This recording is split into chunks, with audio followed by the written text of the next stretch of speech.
പണ്ട് ദ്വാപരയുഗത്തിൽ ഹിമാലയത്തിന്റെ താഴ്വരയിൽ കുലുമുനി എന്ന മഹർഷി തന്റെ ശിഷ്യന്മാരുമൊത്ത് യാഗങ്ങൾ നടത്തി കഴിഞ്ഞിരുന്നു.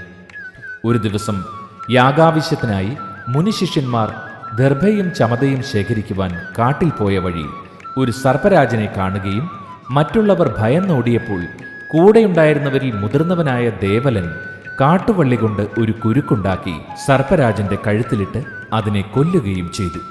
ഭയന്നോടിയ ശിഷ്യന്മാരിൽ നിന്ന് ദേവലൻ പാമ്പിനെ കൊന്ന വിവരമറിഞ്ഞ കുലുമുനി അതീവ കോപത്തോടെ കാട്ടിലെത്തി സന്യാശ്രമത്തിന്റെ പരിശുദ്ധിക്ക് കളങ്കം വരുത്തിയ ദേവലൻ ഒരു സർപ്പമായി പോകട്ടെ എന്ന് ശപിച്ചു. ശാപമോക്ഷത്തിനായി ഗുരുപാദങ്ങളിൽ വീണ് കരഞ്ഞ ദേവലനോട് സർപ്പത്തെ കഴുത്തിലണിഞ്ഞ ശ്രീ പരമേശ്വരനെ മണ്ഡരപർവ്വതത്തിലിരുന്ന് തപസ് ചെയ്താൽ ശാപമോക്ഷം ലഭിക്കുമെന്ന് മുനി പറഞ്ഞു.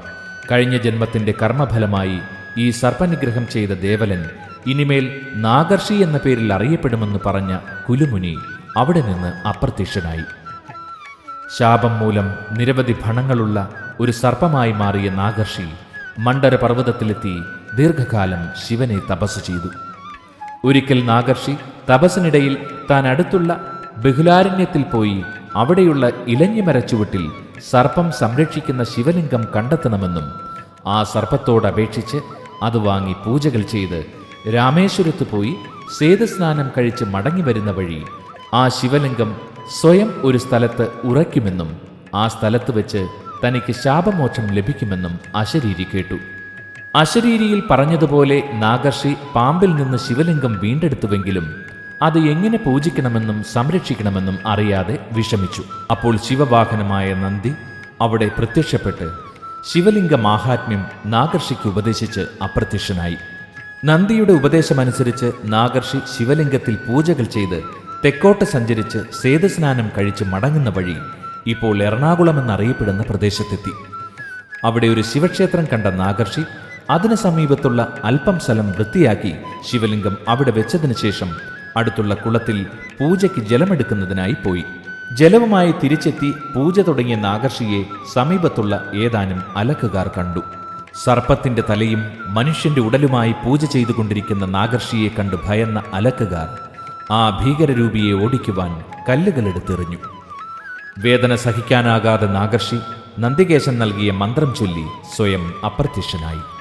ഈ അത്ഭുതം കൂടി കണ്ടപ്പോൾ അലക്കുകാർ എല്ലാവരും ചേർന്ന് അടുത്തുള്ള നമ്പൂതിരിമാരെ സമീപിച്ച് ആ ഭീകരജീവിയെ അവിടെ നിന്ന് അകറ്റുവാനുള്ള മാർഗമാരാഞ്ഞു. ഈ സമയം കൊണ്ട് നാഗർഷി ശിവലിംഗത്തിന്റെ സമീപമെത്തി അവശേഷിച്ച പൂജകൾ ചെയ്ത ശേഷം അതെടുക്കുവാൻ ശ്രമിച്ചുവെങ്കിലും ശിവലിംഗം അവിടെ നിന്നും ഇളക്കുവാനായില്ല. ഉടൻ നാഗർഷിക്ക് തന്റെ ശാപമോക്ഷ വൃത്താന്തം ഓർമ്മ വരികയും സ്വരൂപം പ്രാപിച്ച് അവിടെ നിന്ന് അപ്രത്യക്ഷനാകുകയും ചെയ്തു. ചിലരിൽ നിന്ന് ഈ വിവരം കേട്ടറിഞ്ഞ സ്ഥലാധികാരിയായ തൂശത്ത് കൈമൾ അവിടെ ഒരു താൽക്കാലിക ക്ഷേത്രം പണി കഴിപ്പിച്ചു. അലക്കുകാരും നമ്പൂതിരിമാരും ക്ഷേത്രം നശിപ്പിക്കുവാൻ ശ്രമിച്ചുവെങ്കിലും കൈമൾ ആ ശ്രമങ്ങൾ പരാജയപ്പെടുത്തി. ഇതിനൊരു പരിഹാരം കാണുവാനായി അലക്കുകാരും നമ്പൂതിരിമാരും ചേർന്ന് അന്ന് അമ്പലപ്പുഴയിലുണ്ടായിരുന്ന വില്ലുമംഗലം സ്വാമിയാരെ കാണുകയും സ്വാമിയാർ ക്ഷേത്രം സന്ദർശിച്ച് ശിവലിംഗം കിഴക്കോട്ട് ദർശനമായിരിക്കുന്നതിനാൽ അവിടുള്ളവർക്ക് അത് ദോഷം ചെയ്യുമെന്നും അതിനാൽ ശിവലിംഗ ദർശനം പടിഞ്ഞാട്ട് ദർശനം ചെയ്യേണ്ടതാണെന്നും അഭിപ്രായപ്പെട്ടു. അതനുസരിച്ച് ക്ഷേത്രത്തിന് പടിഞ്ഞാറ് ഭാഗത്തേക്ക് വാതിൽ നിർമ്മിക്കുകയും സ്വാമിയാർ തന്നെ ശിവലിംഗമുഖം പടിഞ്ഞാറ് ദർശനമായി പുനഃപ്രതിഷ്ഠിക്കുകയും ചെയ്തു.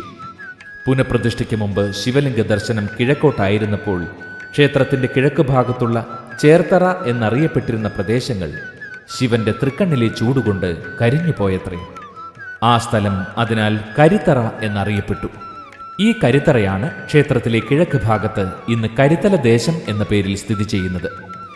ശിവലിംഗമുഖം പടിഞ്ഞാറ് ദർശനമാക്കി പ്രതിഷ്ഠിച്ചുവെങ്കിലും പാർവതി ദേവിക്ക് പടിഞ്ഞാറ് ദർശനം ഇഷ്ടമില്ലായിരുന്നുവത്രേ. ഇവിടത്തെ പാർവതി സങ്കല്പം ഇന്നും കിഴക്കോട്ട് ദർശനമായിട്ടുള്ളതാണ് എന്ന വസ്തുത ഈ ഐതിഹ്യത്തെ സാധൂകരിക്കുന്നു. ഐതിഹ്യ പരാമൃഷ്ടമായ ജ്യോതിലിംഗത്തിന്റെ ശിവചൈതന്യമാണ് ഈ ക്ഷേത്രത്തിലെ മൂലപ്രതിഷ്ഠയായി പൂജ ചെയ്യുന്നത്. ശിവചൈതന്യത്തിന്റെ പ്രതീകമാണ് ശക്തിസ്വരൂപമായ ശിവലിംഗം. ഭാരതീയമായ ശിവസങ്കല്പം ശാസ്ത്രത്തിന്റെയും ആത്മീയതയുടെയും ഉത്ഗ്രഥിത രൂപമാണ്. നിമിഷം തോറും കോടാനുകോടി നക്ഷത്ര സമൂഹങ്ങൾ കറങ്ങുകയും പ്രദക്ഷിണം ചെയ്യുകയും ചെയ്യുന്ന ശിവന്റെ പ്രപഞ്ചതാണ്ഡവ രംഗവേദി അതിബൃഹത്തായ ഊർജം കേന്ദ്രമാക്കി പ്രവർത്തിക്കുന്നു. ഒരാറ്റത്തിലെ ഇലക്ട്രോൺ പ്രവാഹം പോലെ അനാദൃശ്യമാണത്. പ്രപഞ്ചത്തിന്റെ വൈവിധ്യമാർന്ന ഊർജമത്രയും ശിവന്റെ പ്രപഞ്ച നൃത്തത്തിലെ ഭാവരാഗ താളത്തിന് സമമാണ്. ശിവന്റെ പ്രപഞ്ചശക്തിയാണ് ഭൂമിയിലെ ശിവലിംഗത്തിൽ അടങ്ങിയിരിക്കുന്നത്. ഏറ്റവും കൂടുതൽ ഊർജ സംഭരണ ശേഷിയുണ്ടെന്നുള്ളതാണ് ശിവലിംഗാകൃതിയുടെ പ്രത്യേകത. അണ്ഡാകൃതിയായ ശിവലിംഗത്തിന്റെ രൂപമാണ് ലോകത്തിലെ ആണവ റിയാക്ടറുകൾക്കുമുള്ളത്. ശിവതാപമുയർന്ന് തൃക്കൺ തുറന്നാൽ സർവനാശമാണ് ഫലം. അതുകൊണ്ട് തന്നെയാണ് ശിവലിംഗത്തിന് മുകളിൽ ജലധാര നിലയ്ക്കാതെ ഒഴുകുന്നത്. ഇവിടെ ശിവലിംഗത്തിൽ നടത്തുന്ന 1001 കുടം അഭിഷേകത്തിന്റെയും തത്വം ഇതാണ്. അഭിഷേകം ശിവന് ഒരു പ്രധാന വഴിപാടായി നടത്തപ്പെടുന്നു. ലോകത്താകമാനമുള്ള ആണവ റിയാക്ടറുകളിൽ നിരന്തരം കഠിന ജലമൊഴുക്കി തണുപ്പിച്ചു നിർത്തുന്നതും അതിൽ അധിക താപം കൊണ്ടുണ്ടാകുന്ന പൊട്ടിത്തെറിയുടെ സർവനാശം ഒഴിവാക്കുവാനാണ്. അഭിഷേക സന്ദർഭത്തിലുടനീളം വലന്തലവാദ്യം അകമ്പടിയാണ്. അസുരവാദ്യമായ ചെണ്ടയിലെ ദേവതാളമാണ് വലന്തലവാദ്യം. ദേവനെ ഉണർത്തുവാനും ഭൂതപ്രേതാദികളെ അകറ്റി നിർത്തുവാനുമുള്ള മംഗള ശബ്ദമാണ് വലന്തലവാദ്യത്തിന്റെ പ്രത്യേകത. പാർവതീ സമേതനായ ശിവൻ സമസ്ത കോടി ബ്രഹ്മാണ്ടങ്ങളടങ്ങിയ മൂലപ്രകൃതിയുടെയും അതിന്റെ ആധാരമായ പരബ്രഹ്മത്തിന്റെയും പ്രതീകമാണ്. കിഴക്കോട്ട് ദർശനമായി ശ്രീകോവിലുള്ള പാർവതീ സങ്കല്പം ശിവശക്തി കൽപ്പനയിൽ അധിഷ്ഠിതമാണ്. ശ്രീപാർവതിയുടെ കണ്ണാടി ബിംബമാണ് ഇവിടെ പ്രതിഷ്ഠിക്കപ്പെട്ടിരിക്കുന്നത്. ശ്രീകോവിലിന് സമീപത്തായി ശ്രീ ഗണപതിയെയും ശ്രീ സുബ്രഹ്മണ്യനെയും ഉപദേവതകളായി പ്രതിഷ്ഠിച്ചിട്ടുണ്ട്. ശ്രീകോവിലിന് വടക്കു ഭാഗത്തായി കിരാതമൂർത്തിയെ ഉപദേവനായി വാഴിച്ചിരിക്കുന്നു. വേട്ടയ്ക്ക് പോകുന്ന ശിവസങ്കല്പമാണ് കിരാതമൂർത്തിക്കുള്ളത്. ക്ഷേത്രത്തിലെ വെടിവഴിപാട് ശിവന്റെ നായാട്ടിനുള്ള പുറപ്പാടുമായി ബന്ധപ്പെട്ട് കിടക്കുന്നു. നാലമ്പലത്തിന് പുറത്ത് ശിവപുത്രനായ ശ്രീ അയ്യപ്പന്റെ ശ്രീകോവിലുമുണ്ട്. ഭക്തജനങ്ങൾ ആരാധന നടത്തിവരുന്ന സർപ്പത്തറയും പുറത്തെ പ്രദക്ഷിണ വഴിക്ക് സമീപം കാണാം. ക്ഷേത്രത്തിന്റെ കിഴക്ക് ഭാഗത്തായി ഒരു ഹനുമൽ ക്ഷേത്രം സ്ഥിതി ചെയ്യുന്നുണ്ട്.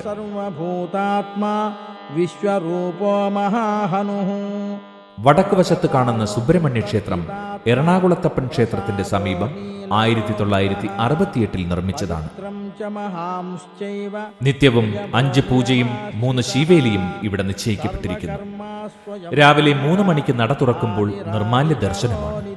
ശ്രീകോവിൽ നട തുറന്നതിന് ശേഷം 1 മണിക്കൂർ കഴിഞ്ഞ് മാത്രമേ ഇവിടെ ദേവന്റെ ആടയാഭരണങ്ങൾ അഴിക്കുകയുള്ളൂ എന്നത് ഒരു പ്രത്യേകതയാണ്. നിർമാല്യത്തിന് ശേഷം അഭിഷേകമാണ്. 5 മണിയോടുകൂടി ആദ്യ നൈവേദ്യമാകും. 5:30 അതിരാവിലെയുള്ള പൂജകൾ അവസാനിക്കും. 6 മണിക്ക് എതിർത്ത് പൂജ തുടങ്ങും.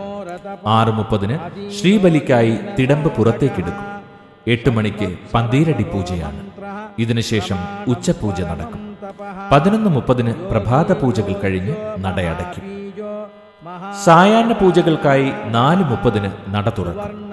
ഭക്തജനങ്ങൾ ക്ഷേത്ര സന്നിധാനത്തിലെത്തി ശ്രീ മഹേശ്വര സ്തുതി ഗീതങ്ങൾ ആലപിക്കുന്ന പതിവ് ഇവിടെ തുടർന്നു വരുന്നു.